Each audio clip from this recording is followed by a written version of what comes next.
left, so we'll just expect that people will come in. But I want to really thank all our panelists for being here today and to making the effort to come to Albany on a really snowy day to talk about surveillance. Because this is an issue that is a huge issue that's been going on in New York State for decades, and it's been, surveillance has been used to harm, communities in our state. Obviously after 9/11, our Muslim brothers and sisters, Black and brown communities, through the history of New York and the history of our country, surveillance has been used as a tool to harm and oppress people. So I really just want to thank Senator Gonzalez for co-hosting this panel with me and for everyone to be here. And then I will turn over to, maybe you want to introduce the panelists, and then, sure. then we can, we'll start opening with an open question for them. That sounds good. Okay. Thank you so much, Assemblymember Epstein. You want to go up there? Hi, everyone. I think. Here's the mic. Oh. I'm going to show the mic. Yeah, it's okay. I'll project no matter what. When you're an organizer, you're used to having a project in the room. But thank you so much for the introduction, and thank you all again for being here. We have an incredible panel today that I'm really excited about. So first we have Albert Fox-Kahn. Albert is the Surveillance Technology Oversight Project's founder and executive director. He is also a practitioner in residence at NYU Law School's Information Law Institute and a fellow at Yale Law School's Information Society Project, Ashoka, and TED. As a lawyer, technologist, and activist, Albert has become a leading voice on how to govern and build technologies of the future. He started STOP with the belief that local surveillance is an unprecedented threat to public safety, equity, and democracy. And so we're so excited to be carrying actually a bill with the STOP Coalition under Albert's leadership, Assemblymember Epstein and I, and the very first bill that I introduced, the Personal Privacy Protection Modernization Law Act. So excited to have you here today, Albert. And then to his right, we have Derek. Derek Druck Ingram is a co-founder of Warriors in the Garden, a collective of activists dedicated to nonviolent protests propelling social and legislative change. He is also the director of WITG's Communications Department, overseeing public relations, digital safety, and creative direction. Warriors in the Garden has become his chosen family, connected by the visceral pain and trauma they have experienced at the hands of police. He has recently been the victim of police surveillance while actively protesting and organizing against police brutality. He has been fighting to educate his comrades on the monitoring that occurs when organizing acts of civil disobedience. Since Michael Brown's death in 2014, Druck has fought fervently to combat the atrocities and systemic racial injustices affecting Black communities across the country. He graduated in 2014 from St. Louis University, receiving an MBA with an emphasis in marketing. Wow, y'all are credentialed on this panel. To Albert's right, we have Nina. Nina is thrilled to be working with STOP as an NYU Public Interest Law Fellow. She received her JD in 2021 from NYU School of Law and her undergraduate degree in Global Studies from UCLA, with a minor in French. At NYU, she was the senior executive editor of management of the Law Review. She participated in the Civil Rights Clinic and the Racial Justice Clinic and served as co-chair of the Middle Eastern Law Students Association. During her summers, she worked with the Brennan Center for Justice and the Council on American Islamic Relations. Welcome, Nina. And then we have the lovely Fabian. Fabian Rogers is the constituent advocate for New York State Senator Jabari Bridge. Sorry, it's early, y'all. And you all have very good long resumes. So we're getting through it. For New York State Senator Jabari Brisport, another favorite state senator and another Democratic Socialist state senator. He is a community advocate from Ocean Hill, Brownsville, Brooklyn. He has been on the front lines with his neighbors, successfully resisting the use of facial recognition technology in their apartment complexes. Since their win, he has continued building awareness around facial recognition and the collection of biometric data in residential communities, civil, legal, and tech organizations. And then last but certainly not least, we have Megan joining us today. Megan Maloney Del Saldivar is the Director of Organizing and Strategy at the New York Immigration Coalition, where she coordinates NYC's organizing efforts upstate. She is based in Buffalo and oversees the Buffalo, Rochester, Syracuse, and Albany teams. She works with NYC members and partners to advocate for the complex and diverse issues that immigrants face in the region. In her role, Megan works on state, local, and federal campaigns, including leading the Green Light New York campaign, oof, that was a good one, to victory in 2019.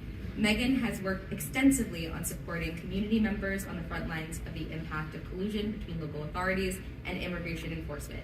She has worked on local policies to end these practices and brings the upstate perspective to her work on New York for All. Wow, incredible, all of you. So thank you so much for joining us. And with that, I'm going to turn it to Harvey for our first panelist question, which I think we can sit and chat for a bit. So both Governor Hochul and Mayor Adams have talked about the virtue of Big Brother keeping people safe. But why surveillance isn't safety? Can you talk a little about how mass surveillance often makes people less safe rather than more safe?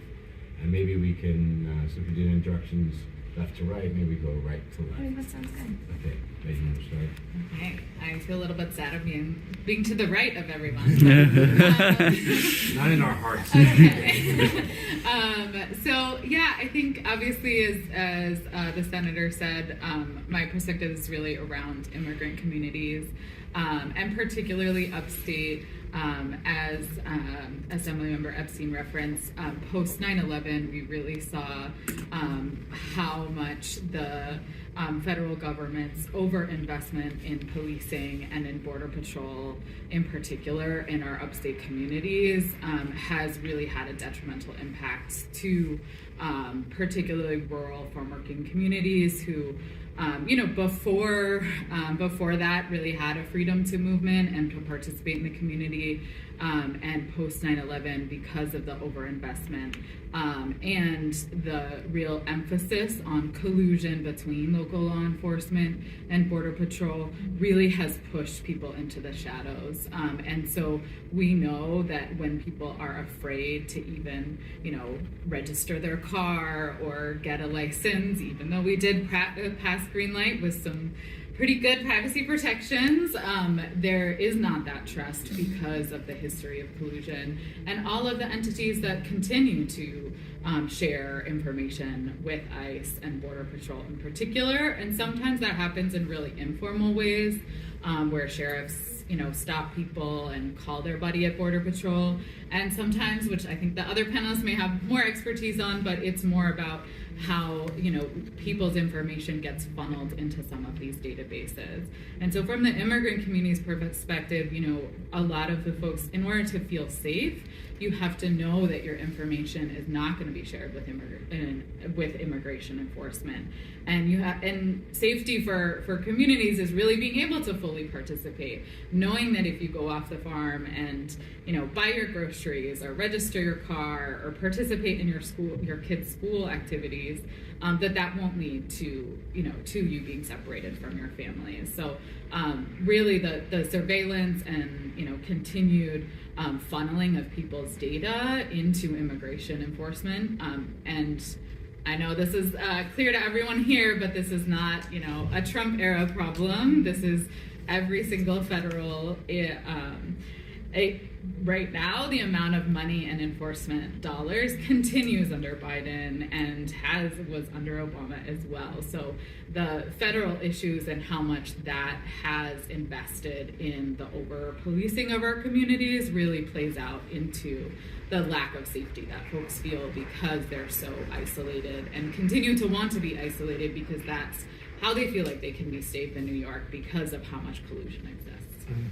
I'll leave it there. I'm sure there's no worries. I mean, for me, I come from community impacted perspective, and so I've seen the use of technology as a tool to bring about convenience for the folks who invest in it. And the idea of convenience being a troublesome one where it becomes easier to do mass surveillance, mass policing, and under protection. Like, the principles I usually like bringing up to folks is the idea that we're in a time that you watch a lot of over-policing, a lot of over-surveillance, and a lot of under-protection. When you look at, NYPD, to people relations, like when you see how they treat folks within NYCHA housing compared to market rate housing. Like, there's a very different relationship when you think about policing in different demographics. And so for me, even outside of policing, within the private sector, when you're talking about like small landlord housing or market rate housing and things like that, where landlords are trying to use tech that hasn't gone through proper validation studies, hasn't been vetted in a way that shows that it doesn't have a bias against like folks of my complexion or darker or lighter, and finding that the stuff that's being deployed is going through development by testing itself amongst the demographics it's being used upon. And these are, and people in real life are being test subjects to technology that should have been vetted without having to use real life experience and put people's life at harm. So for me, I find, the relationships with technology very consequential, and the big brother sort of dynamic being very problematic because it pushes this idea of convenience through mass surveillance, mass policing, without properly vetting and really taking in the everyday person's sort of perspective of their liberties, their livelihood. And it almost stigmatizes you for you to be a person that lives within affordable housing, or you to be black for you to like find like specialized housing or subsidized housing. Like, you find that the things that lead to better affordability are being more and more stigmatized and being more and more used as the sort of testing subjects for mass surveillance tools, again, that haven't been properly tested and are being tested upon people that never asked for it in the first place. When you ask everyday people, like, what do they need? They never ask for more surveillance or more protection or more safety in the way that the mayor and the governor are, kind of churning this in the state. So for me, I'd love to see a bit more agency amongst like everyday people to be able to exercise their right to privacy. And I mean, on a federal level, you find that there's not as much enforcement for the proper blueprint or guidelines that protect everyday people. Like, you have the blueprint for AI Bill of Rights. It's a guideline. It's not necessarily an enforcement to protect everyday people. It's a guideline that suggests that folks should have these sort of rights. Folks should have these sort of liberties, as technology is inherently going to be more and more integrated into society. Like, we can't disagree with the fact that technology is going to be the future, but that doesn't mean it has to be imposed on us in ways that are detrimental to our livelihoods. There should be a sort of communicable sort of relationship that allows folks to have agency and still have their right to privacy as time goes on and as technology becomes more and more deployed, more and more developed, and more integrated into everyday life.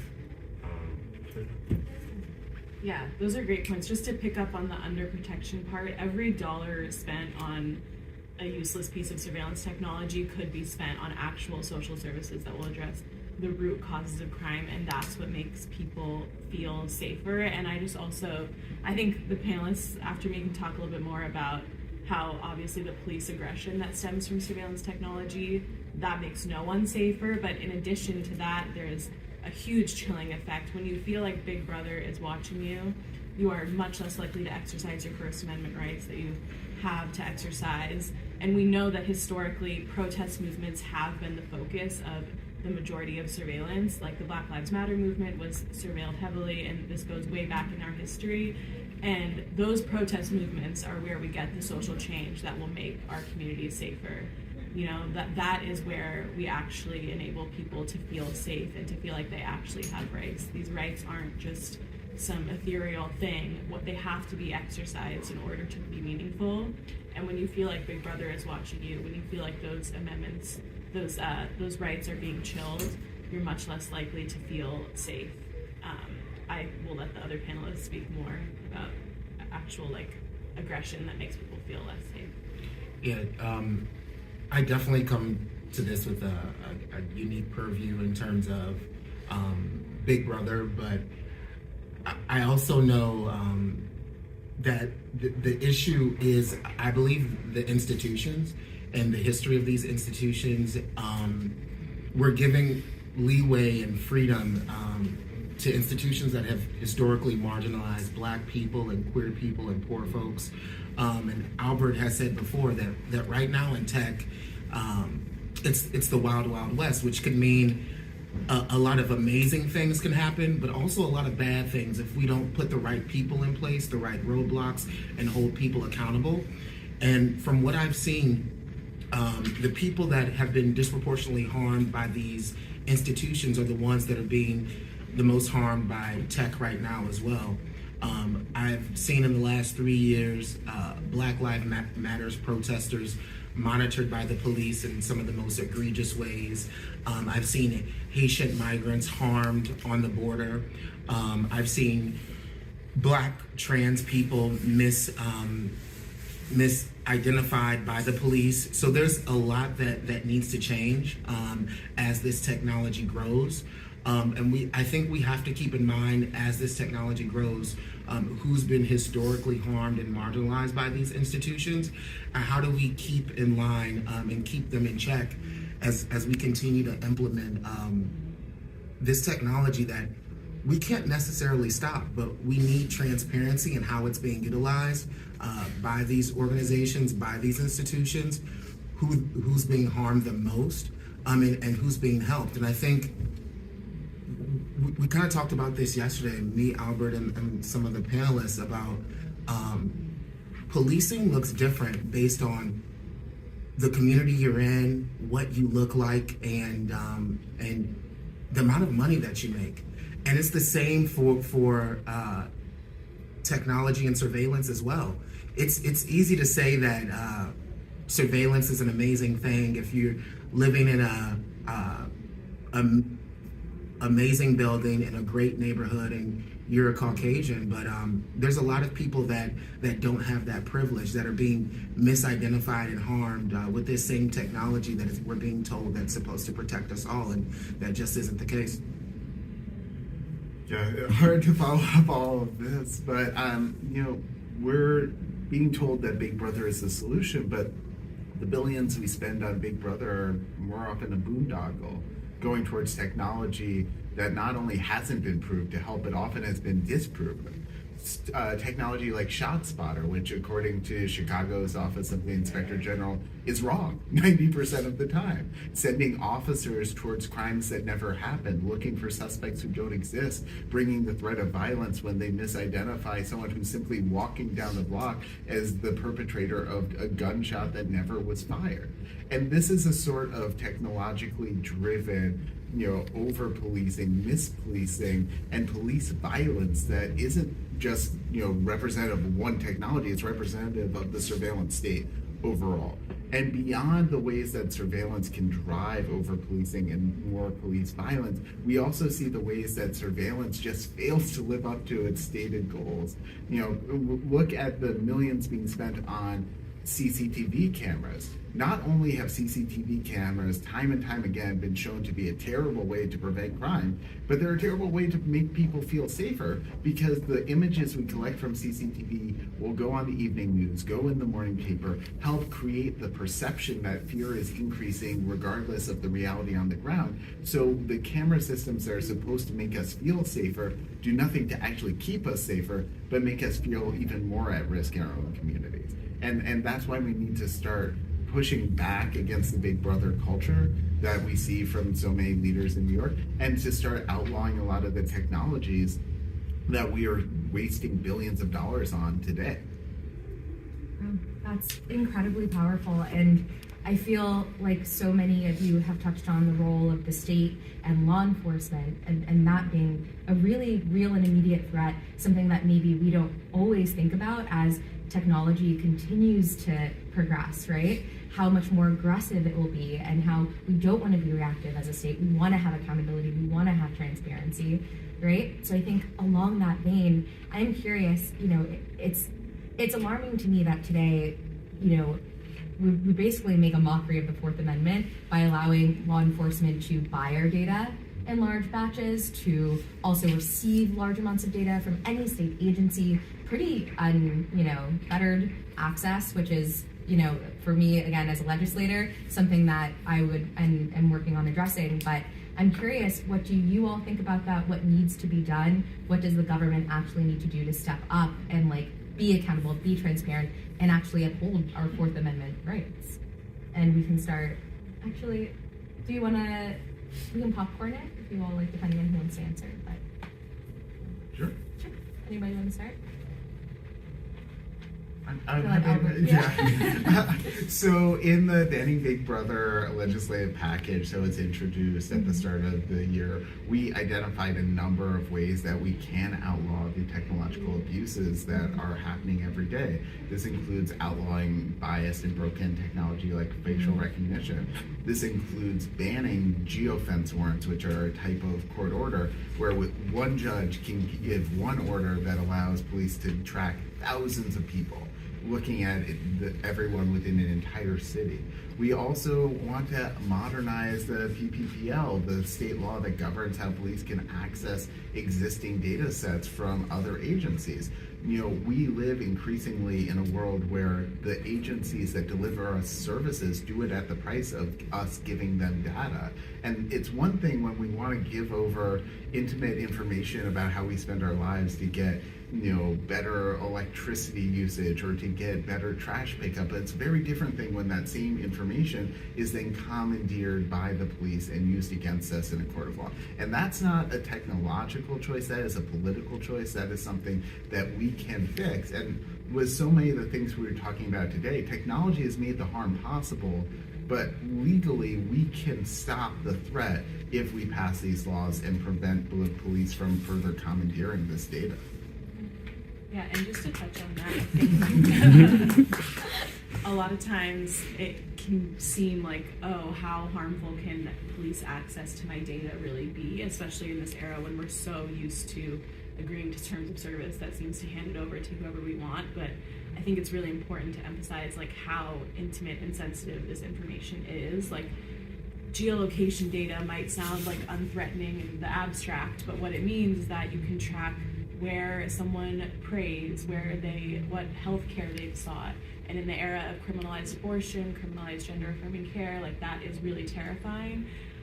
You can show like where they go to school, who they hang out with, and just their whole circles. And that is not an abstract threat. That is like very, very intimate, sensitive data. And it's so much data that police are getting access to that allows police to have an entire picture of someone's life, and that is not an abstract threat. That is very, very real, and that is terrifying in the hands of the police. And to me, it just doesn't make sense. A lot of us agree that policing in general needs, at a minimum, some reforms and things that need to be addressed. How Black and brown people are disproportionately harmed by policing, specifically in New York City, and to give them more power in terms of our data, in terms of how we're monitored, in terms of how they implement a lot of this technology without it being checked. But at the same time, individuals like me and Fabian are fighting against these institutions and against the monitoring, and we're inherently being monitored by the police. It's this weird dichotomy that we're trying to call out the police, but they have all of this technology that we don't know that's being used, and we're actually being monitored by the police for trying to hold them accountable, and there isn't transparency on how we're being monitored, and it's really scary. So I think we have to keep that in mind as well, is like we're giving power to institutions that aren't being transparent, and then the people that are actually doing the work to hold these institutions accountable, calling out these institutions, and really trying to bring a light to the technology that they're using right under our nose. We're being monitored as well, and we don't know exactly what they're doing with our data. When I think about the NYPD, I think about New York Police Department, not New York Panopticon Department.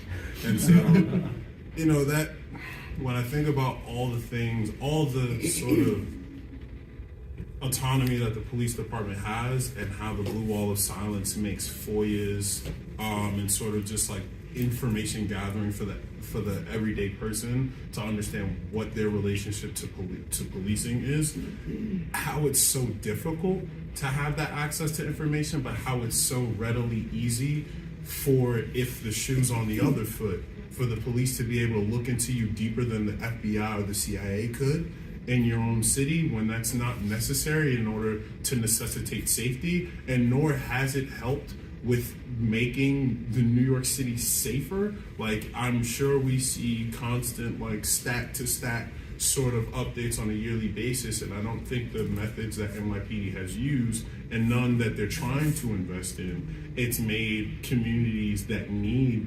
protection in the sense of like community oversight safer. So I think it's clear that there need to be different methods in place that can be done, and there should be resources going to places outside of NYPD, because a lot of the quality of life issues that come up that lead to the police to be called should be addressed by different entities. Like, a lot of the quality of life issues should not necessitate NYPD, because they are not psychiatrists, they are not psychologists, they are not doctors, they are not people that understand how to check your pulse unless like you're dying if they accidentally did something on their job. Like so my thing is the reliance on the NYPD feels really overrated, and I'm not saying that there shouldn't be a sense of an authority to help protect and serve our community, but it's clear that historically, based on where policing had started from in terms of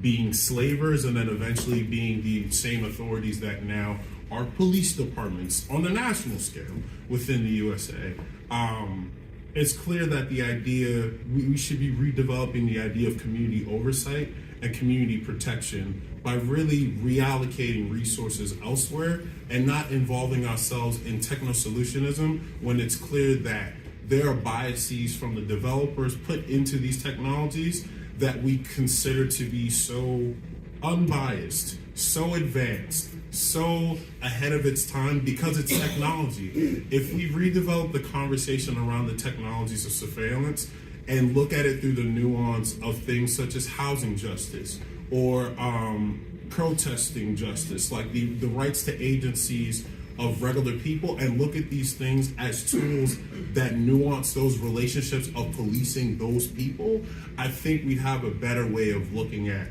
how problematic a lot of these technologies are and how they really shouldn't be deployed. They should have further validation studies, and we should be having conversations of whether or not it's even necessary to have technologies in some of these rooms and some of these contexts, because sometimes convenience really isn't the solution. Sometimes convenience expedites the misjustice against people that really don't have the resources to fight for themselves. And it takes folks like us all on this panel to emphasize the things that everyday people don't have the time or resources to be in this room. Like, it took a lot for us to be here in Albany. Not everybody that gets violated by like police technologies and things like that have the time to be at these panels and things like that. It's those types of resources where I would wish that, you know, the authorities in place really understand that the folks that get affected by these things, they do not have that type of access the same way police does. And I'd love to just see a flip of that sort of relationship.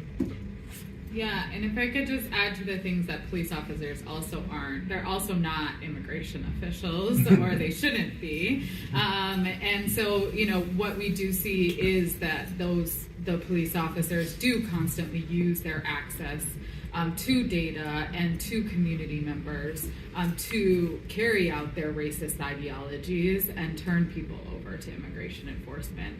And we've made some progress with, you know, with the green light law. When we passed it, we did turn off CBP's access to New York State license plates, right? And that was a huge thing. They were really pissed, which means we did a good job. But there's a lot farther that we need to go for not only direct access, but how our local governments and local authorities need to stop funneling people into immigration enforcement. And that's what the New York for All Act does, is ensures that police officers aren't acting as immigration enforcement agents, but also ensures that the data that folks are collecting does not end up in the hands of immigration enforcement. And it's definitely a rabbit hole, and I know folks, we are trying to follow up on some of the bulk data issues that people have brought up, and how Immigration and Customs Enforcement are people who buy that bulk data that New York State is selling. And the New York for All Act would definitely add to the current protections that exist around the DMV data, but extend that to the rest of the state and local agencies to ensure that those folks are not funneling their information and their over surveillance and over policing into the immigration enforcement pipelines as well. And I think Fabian said something really profound in terms of like protecting and serving in communities. And I think that's one of the difference in terms of how the technology is utilized. I believe in some of our most marginalized communities, our relationship with policing isn't around protecting and serving. It's around protecting and serving possibly property or assets, but not the community and the people. And I think in a lot of other communities, a lot of more well-to-do communities, that is their view, is that this technology is being utilized to protect and serve, and it may be. But I think when we're looking at technology, we have to really think about, again, the most marginalized among us and how they're being affected by these tools. And I've just seen it in some of our most affected communities where this technology is really being used to criminalize people further that aren't getting the resources that they need. And I think that's just a really important thing that we have to address is we're giving, again, power to these institutions, giving power to the police that are already oppressing the people that may not have the means or the time or the power to stand up for themselves. So we have to kind of be the front line, and organizations like STOP have to be on the front line to protect those people. Absolutely. Yeah. I appreciate that. Oh no. Yeah, I think, can we dig a little deeper, because I think it's really important for the people in the audience to hear. I mean, I think Fabian, you were alluding to kind of how the surveillance is really negatively impacting communities of color and low-income communities. And on the ground, Megan as well, maybe on the ground, can we articulate what that impact is and what those technologies are that really are doing that, and how we then need to, what impact can we have by making those changes? Because I think some people who aren't in this space may not really understand it. They're like, well, there's technology, and then so in the bodega they have a camera, so we know, what in reality, what are we really seeing, and how's it really impacting our communities? So I will probably leave like the different types of technologies to like Albert, because I know you have like a great checklist on like what's up to date. Right. I don't keep up with that as much, but what I can say is the effect of the technology and the development to deployment process. Like oftentimes you'll see this sort of similar relationship of third-party vendors, basically, more than likely coming out of Silicon Valley. They basically want to expedite the process of getting a tech out because, one, nationally, there is no real GDPR or general data privacy regulation that inherently stops third-party vendors from being able to have to properly go through a proper checks and balances process to make sure that their technology is up to par to then even be deployed in the first place. There's no one checking third-party vendors to have to develop their technology, deploy it out, and make sure that it's not infallible, making sure that it doesn't have errors to it.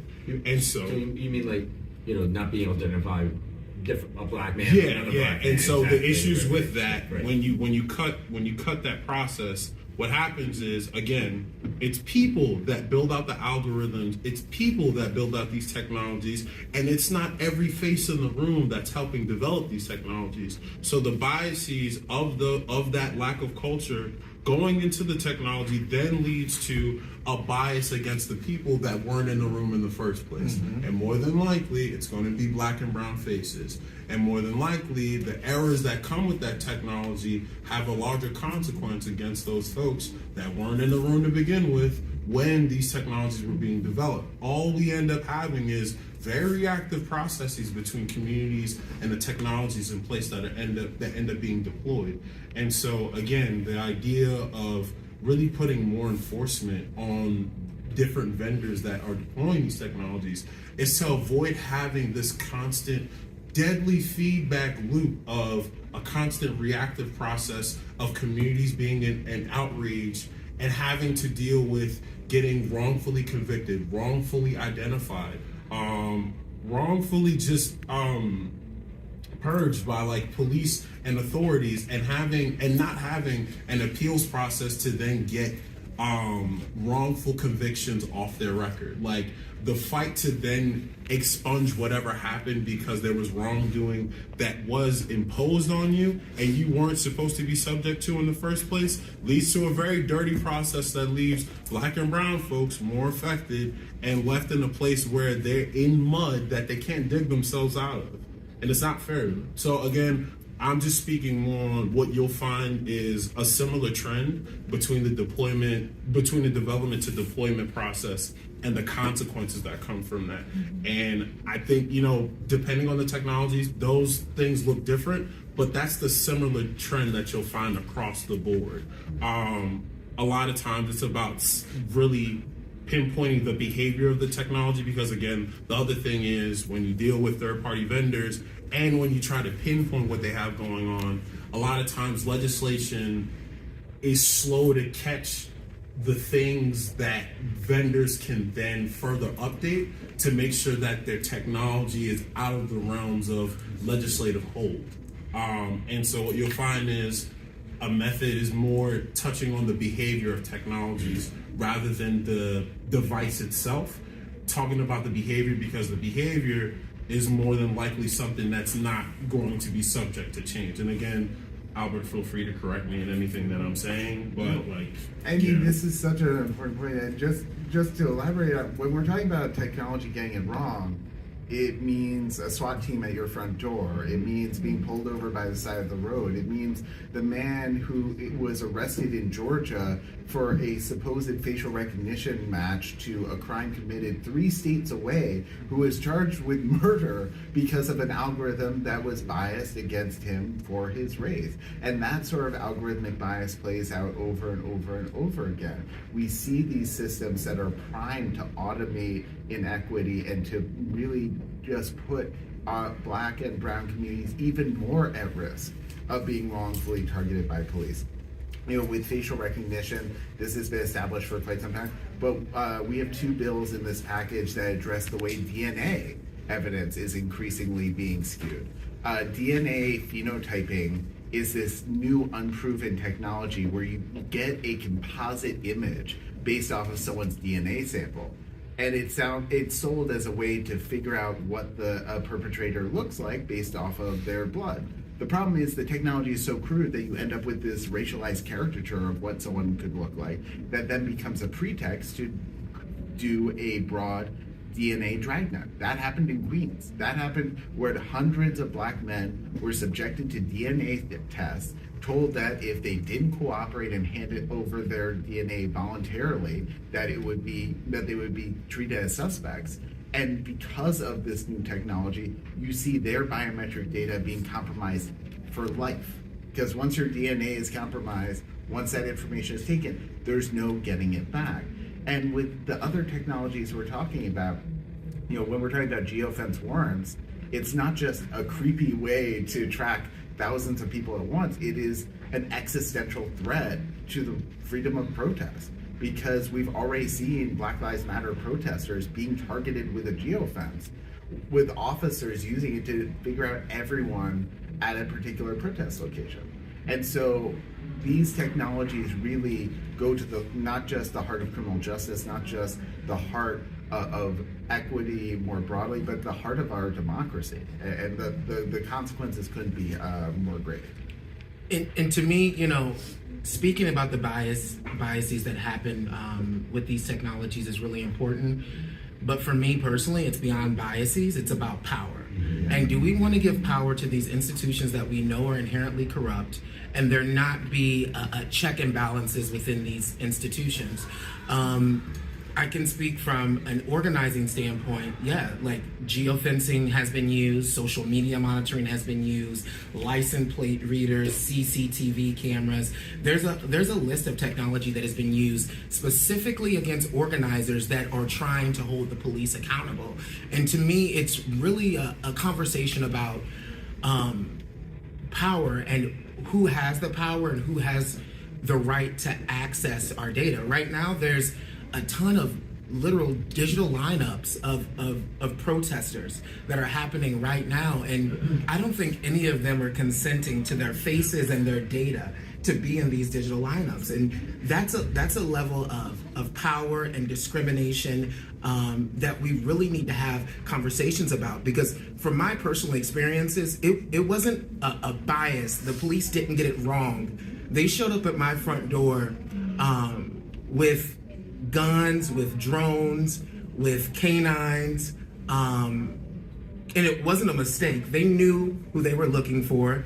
They got it right. This technology in the system wasn't incorrect, but they were utilizing that technology to intimidate and to use power. And we have to talk about who has the power and why, and who is holding those accountable that have the most power. Yeah, absolutely.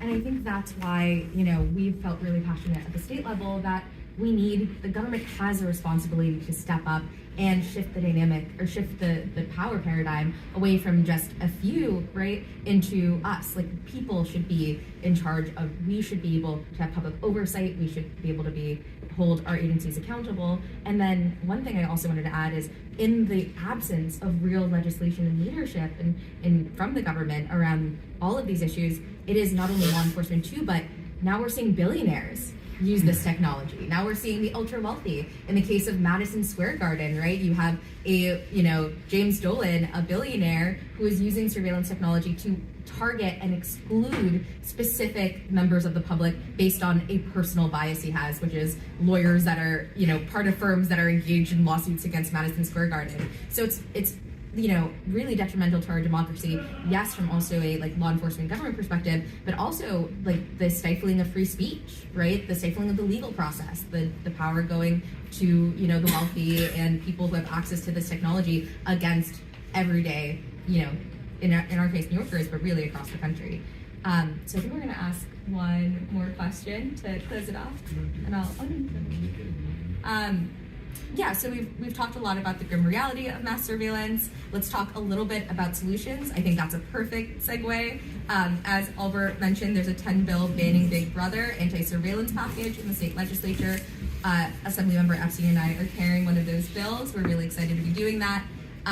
Include the PPPL Modernization Act. But what are other solutions that you would all like to see, and where do we go from here? How do we organize people around this too? So not only what does the government need to do, but this is an issue that sometimes goes unheard, right? Sometimes we don't see a lot of energy because it feels so big and very, for some people, not as accessible when you talk about technology. So how do we really organize around this? How do we create a unified language? And what do we want to see from our government, as a result of that organizing? And we can start, maybe, Megan, with that to say. Sure, yeah. I mean, I think what I will say in terms of the solutions, and I just wanted to touch on the power piece that you talked about and share an example of a farm worker, Patricia, who was driving with her son and with her partner to their child's care, and was stopped by the local sheriffs outside of Batavia.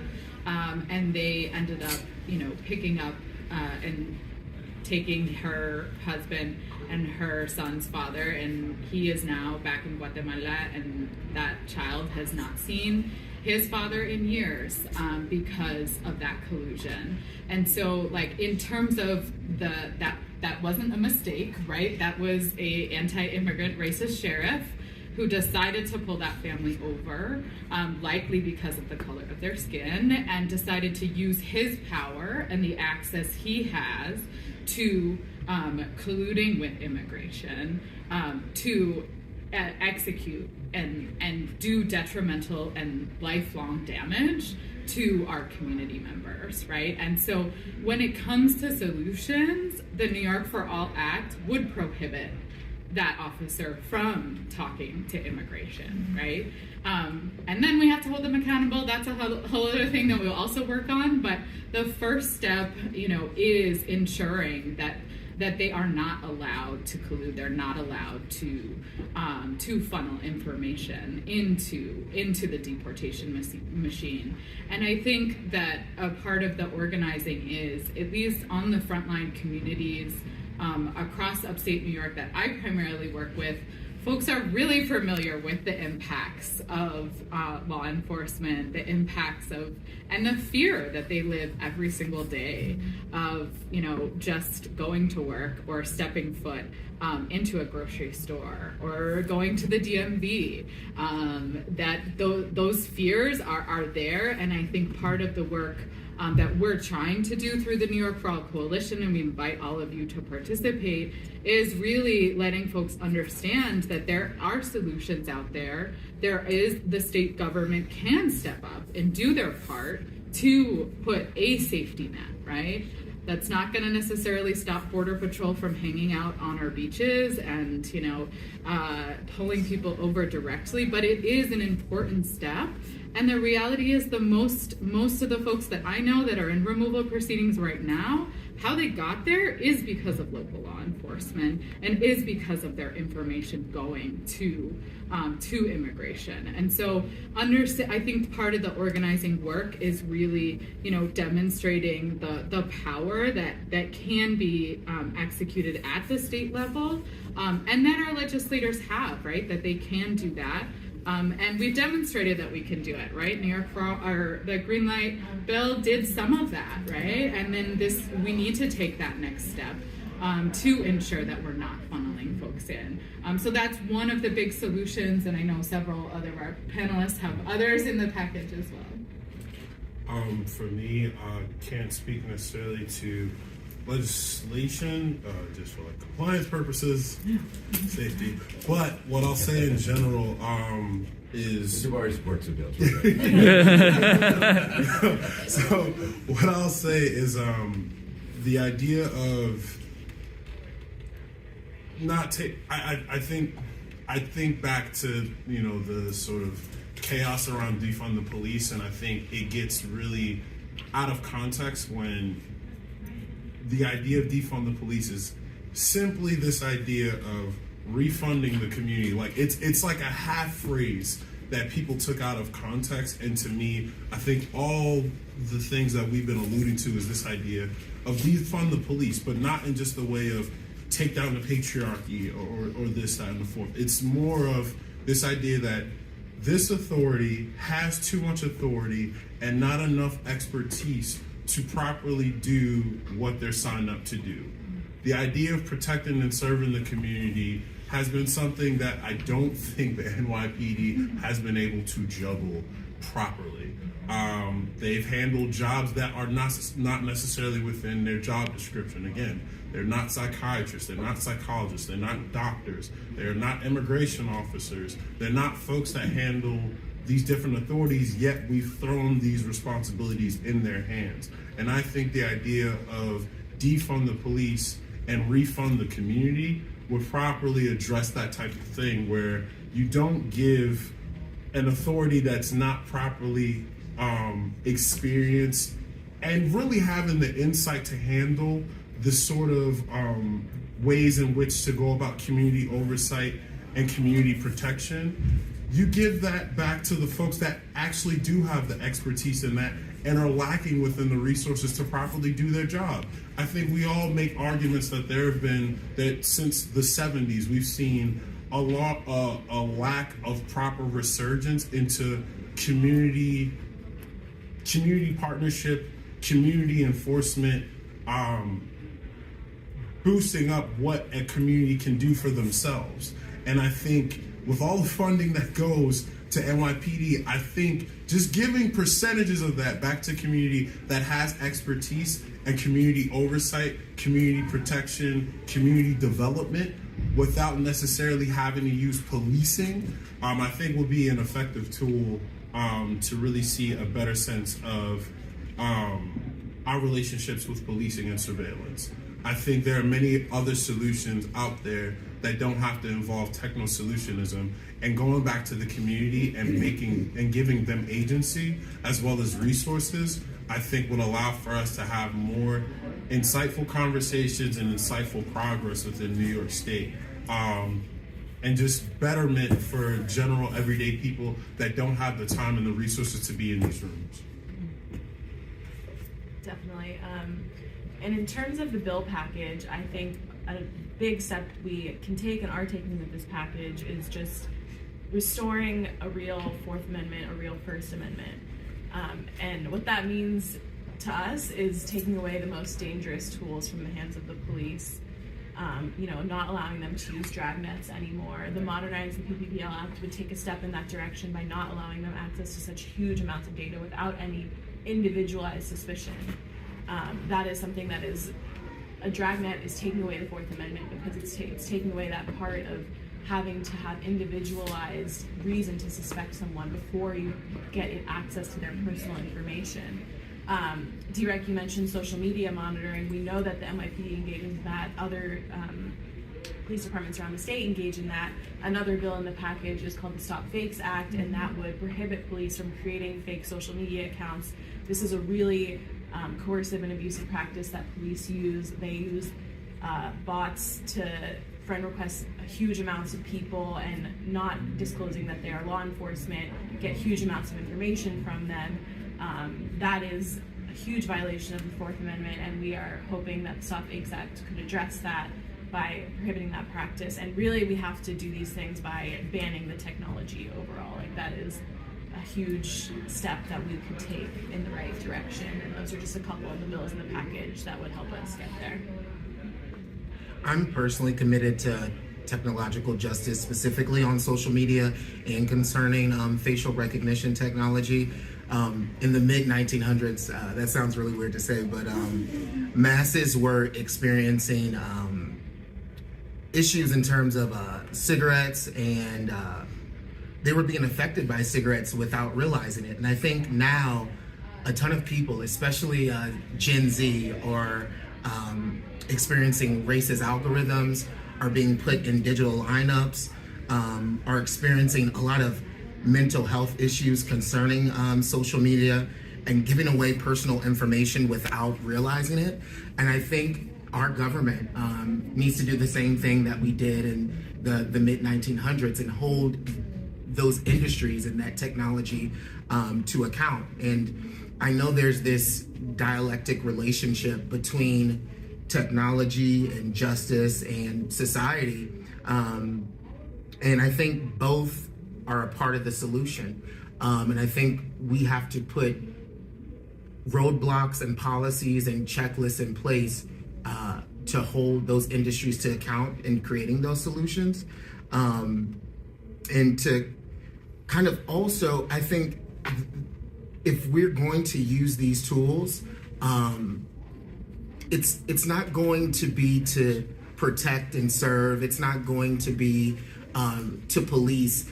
I think if we're going to use these tools, it needs to really kind of address the inequalities that certain communities experience. If we're going to utilize biometrics and facial recognition technology and collect people's data, we should be using it to help the most marginalized among us, not to criminalize the most marginalized among us like we've been doing. And like I said, Albert has said before, it's currently the wild, wild west. So I think it's our government's responsibility to hold a lot of these private corporations that are using this technology to account.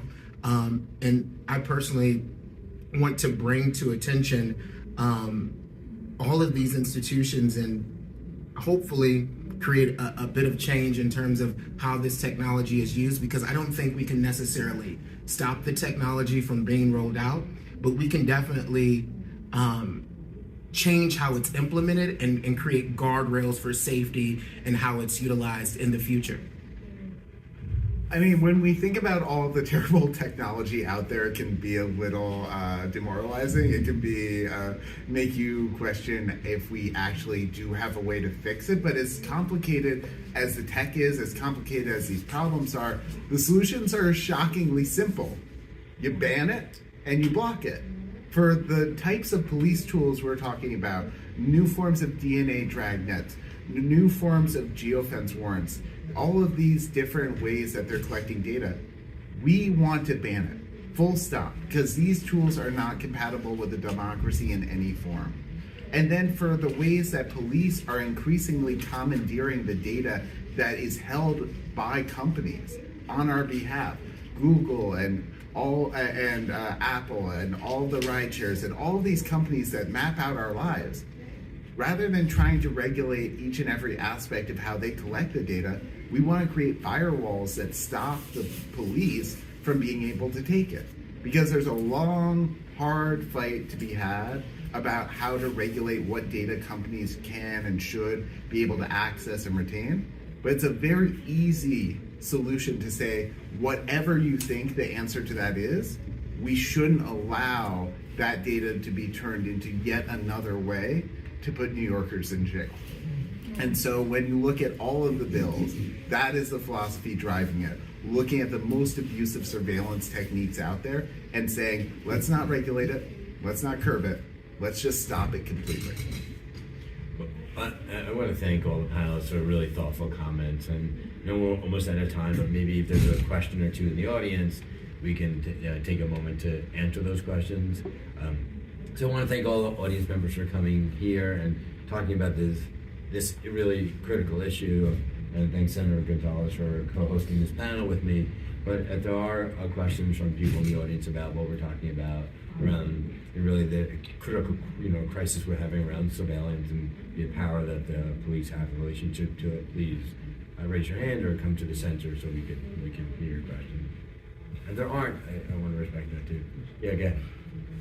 Hey everyone, my name is Geraldine Rodriguez and I'm the co-founder at the Knowledge House. We are based in the South Bronx and we actually provide tech training to folks so that they, become the leaders in tech and really tackle everything that we're talking about. And so my question is, what role do tech training providers have as we, serve the general public, help them with their web fluency, help them understand about the issues that you are talking about? Because I do feel a tension within the nonprofit tech sector where conversations like this can help folks be anti-tech. And I think one of the solutions is, one, the general public needs to know about data privacy so that they can navigate these issues. And then we need young people to create the products that you are talking about. So what's the role of us to just empower these technologists, and how can we be in partnership so that the education piece is aligned to what you are working on? Well, first of all, great question, and I'm not sure we have. It'll take a long time to answer, but I want to let the panelists. One thing we've worked with other tech educators on in the past is a tech Hippocratic Oath, because when you're building tech, you have tremendous power to shape the future, and really instilling, as we do with doctors, that when you have this much power over other people's lives, that you should do no harm, that you really have an active moral obligation to look at how your systems are being used and to push back when they're being used wrongly. And I don't think anyone up here is anti-tech, but we're anti-tech authoritarianism. And that's the thing, because not only are a lot of these police abuses bad for civil rights or civil society for all of us, but they're also bad for tech, because people are much less willing to build the technologies of the future when they realize they're just one court order away from being commandeered as a new tool to target their neighbors. I don't know if anyone else wants to pick this up.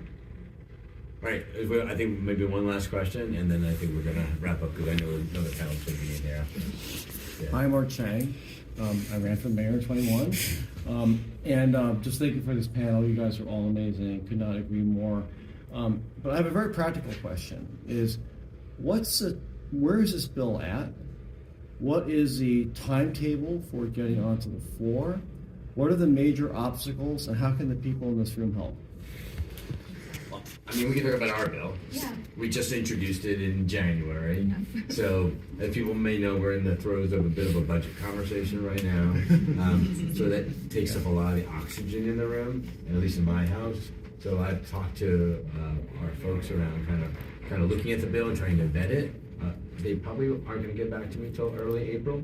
And then we'll have a sense of how problematic, like, is it in good condition or are there real roadblocks? And to be honest, I think this is not going to be an overnight campaign because there are people who want this authority and want this power, and I think the power is really the thing we're going to have to be fighting with. Yeah.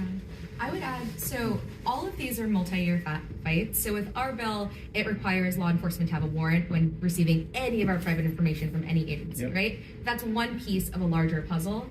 And we know that even in the current climate, it's still, for this one bill, going to be a multi-year fight. Where I think you all come in is there isn't a set language or awareness all the time in our communities, and this is an intersectional issue. It's about how not only are we like reducing harm that's being perpetuated against Black and brown communities and immigrant communities every day through law enforcement and the use of this technology, or by billionaires like James Dolan not letting lawyers into Madison Square Garden, those are just it happens every day, right? We're being surveilled in so many different ways. So not only is it about like reducing immediate harm, and also bringing awareness to people that this is happening, whether or not they're seeing it or feeling it immediately, but then also protecting the next generation of organizers and activists. And that's where like any fight comes into this, because whether you're fighting against police brutality, or you're fighting for affordable housing or housing as a human right,